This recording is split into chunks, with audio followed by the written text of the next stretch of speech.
we have a lot of stuff in common. He's only a few months younger than me, so he does kind of feel like a friend slash like brother to me. And I think he is someone that also doesn't really take anything too serious, which I really like thrive towards. Even like Zeppa, people that don't take anything serious, you can always like joke around, make fun, and they won't take anything serious and they're very lighthearted. So I think that relationship is very fun to have with Francis because he is super fun to just be around and we can kind of just be stupid together. And I think we both thrive off just making dumb remarks and just always having something to say without being like judged or I don't know if Francis showed you, but yeah, one of the translators drew a Charizard. Oh, he put it on my desk. It's on my desk right now at home. And he showed it to me, and then I named it Vic. Yeah, he showed it to me, and then the next day, in the morning, I went to my setup, and it's just sitting there, and I was like, "Oh, my Francis did this today. Awesome." That's like stupid. Yeah. Oh my god! I'll just ask you about the game. You're split, and then a little bit of your friendship with Oxy, and then off season. Yeah. Gotcha. 3, 2, 1. Stop. Hey everyone, Sage2 here. With Cloud9's Vic after their series against Evil Geniuses. I think a lot of people just were really saw y'all as the favorites for this series. I guess just a blanket statement. What do you feel like was the biggest thing that held you back from being able to kind of play that as like the Cloud9 that we've seen throughout regular season? I think we kind of were just all over the place, to be honest. I think all of us were no excuses, but all of us kind of weren't listening to each other, and I don't know why, including me. I think all of us, I won't even say it's like pressure, but I think we just felt an expectation for us to perform. I guess you say pressure maybe then, that like we should be winning these rounds, and when we kind of start losing rounds in the game, you kind of lose that focus slash confidence, I guess. And I think during our Sen and EG game, a lot of those rounds happened, to be honest. And I think our confidence and our laughter, our environment kind of like went down with it. And I think that's just something we have to work on. It's like you guys weren't playing the same loose and fun style that you had grown accustomed to in regular season. Yeah, pretty much. I think during the regular season, I think we prepped a lot and we showed a lot because we played all 7 maps, I think. Yeah. And I think maybe leading into playoffs, we kind of had that hesitation where like maybe the other team knows what we're doing. And because of that, we're not trusting each other, not trusting in the plan. And it kind of just fell apart, and it showed during our Sen and EG games. Is it fair to say that maybe it was kind of just overcomplicating the process of what was working in fear of people thinking that, oh, we've got Cloud9 understood. Let's kind of change it up so that we're not predictable? I think we did do like small adjustments. We talked about how the other team might counter us, how they play, but a lot of time we were just focusing on ourselves and how the other team might react to our plays. But maybe just that like behind our head, like in the back of our heads, that we might think this is not the right play. This isn't the best thing to do. Kind of like made us falter and showed like cracks in our game. So do you think today was kind of more micro related or macro related when it comes to the things that were kind of hampering your confidence a bit? Not just today. I think the past week or just leading to playoffs are, I'd say micro. Just I think macro wise, Mitch's calling and us players should be layering on what the call is. So for example, like let's go A, I'm gonna harbor ult or whatever. But when we go A, how does Oxy want to dash in? How does he want to scale? How where are we darting with it? Should we shock before we harbor ult, stuff like that? Yeah. And I think that's us micro, like not being 100% there, or I don't know what the, I guess, excuse you can say, but I think it was a lot of micro errors on our part, and I mean we all made individual mistakes too, and included. I'm sure you'll probably get asked this in future interviews and stuff like that. You know, rookie and kind of just the nerves aspect. Did it feel any different than any other game that you've played on stage? like the playoffs. Yeah. I think playoffs for sure. I think during regular season we were laughing a lot more. I think because of the fact that people didn't know how we wanted to play, and a lot of like we're the underdog in a sense, and we're playing against MIBR. I guess G2 they placed top. I guess MIBR placed top 3 in kickoff or top 4 or something. Top 3, G2 went second in Bangkok. So I think a lot of our expectations with ourselves are just like, let's go in, let's fight them, let's show that we're better.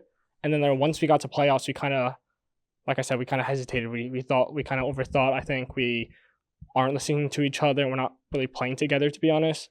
And it showed how, like, I guess you can say it kind of exposed us with how bad we can be for not listening to each other and how we're not doing things that we should be doing. And yeah. You know, I mean, I guess the silver lining with it is, by the way that you're explaining it, it seems like it's a really big learning experience to go through. And I imagine whenever you kind of look back at this split, there will be kind of just a lot of things that you can take away and then kind of improve from. Is that kind of how you kind of see it right now? Yeah, for sure. I don't think this is the end of the world. I think, of course, it sucks to lose, but it's also good to realize your faults and really keep you grounded, in my opinion. I think after kickoff, after losing to MIBR and G2, all of us put in so much work. And we tried so hard to show what, I guess, C9 is capable of. And I think we went to season like with our hand swing, and it showed our improvements. But I guess throughout the season, it kind of felt maybe burnt out in a way or something, but it didn't feel like we had that fire under us until the very end. And I think not making it again, I think we'll probably come swinging hard in stage 2, but it's just keeping that consistency and the momentum throughout the entire playoffs and stage 2. Yeah, the team had a lot to kind of make up for, especially after kickoff, because of how quick this roster, this group of 5 was formed. Just quick, you guys didn't take a break at all, like after kickoff, right? It's just been practice every single day, right? I think maybe it took like a few days, if anything. Yeah. But after that, we went straight into practice. We're practicing, I guess, like tier 2 teams because no one was scrimming, I guess, in a way. And I think, and then later we kept playing into kickoff. And I think when Bangkok started, we took maybe a few days off because the tier 1 teams weren't scrimming anymore, or some teams weren't scrimming because like they're watching the games. But we were still, I think, talking, still doing a lot of stuff, and everyone was still grinding. So it didn't really feel like we had a break in a sense. Well, it'll be a long break till July. I just wanted to get just some of the reflections on how you felt about your growth in your play this split, because we were talking about pre-interview, like you had a pretty dope split, honestly. You're kind of really rising up as kind of this top controller player. A lot of people just have eyes on you more so. How do you feel about it? Do you kind of just, was this a very confidence boosting split for you where you're like, I can shoot ads here? Yes and no, I guess, because I always knew I could do this. It's just a matter of time in a sense. And I think during stage 1, I got to do it, but I still know I can do more in a sense. I think every game I'm able to do something crazy, or I'm able to like perform the way I should. But I do think it's, I guess it is my fault. Sometimes I'm lacking in experience or like adapting, and that's my fault. Like looking the games back, maybe I'm whiffing, and in my opinion, I shouldn't be whiffing on a match day. Like I should be preparing the entire week for this moment, if that makes sense. Yeah. So I do think some performances I'm not satisfied with, and I still strive to be better. And I do think the games I've been playing good should be a norm. Like I don't think it's spectacular in a way. I think it's the standard I should be playing. No, that's fair. I want to move away from all of that. I've seen just all these different TikToks and Oxy leaving Vic the Charizard on your desk in the morning. Talk to me about that friendship, because it seems like you guys are really close. Is it just like the fact that you guys are both Vietnamese? Like what makes you feel like you and Francis get along so well? I think we have a lot of stuff in common. He's only a few months younger than me, so he does kind of feel like a friend / like brother to me. And I think he is someone that also doesn't really take anything too serious, which I really like thrive towards, even like Zeppa. people that don't take anything serious, you can always like joke around, make fun, and they won't take anything serious and they're very lighthearted. So I think that relationship is very fun to have with Francis because he is super fun to just be around, and we can kind of just be stupid together. And I think we both thrive off just making dumb remarks and just always having something to say without being like judged or yeah.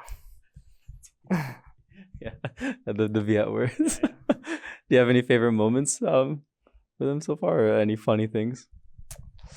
Not off the top of my head, but I do have a favorite moment. I guess it was at Red Bull in Berlin when we played.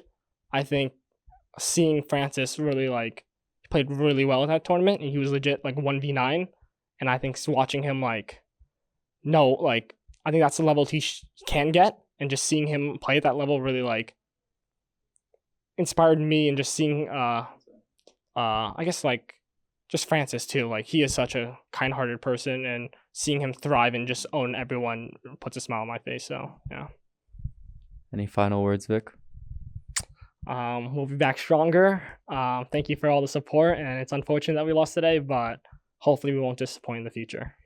Thanks for your time. Appreciate it.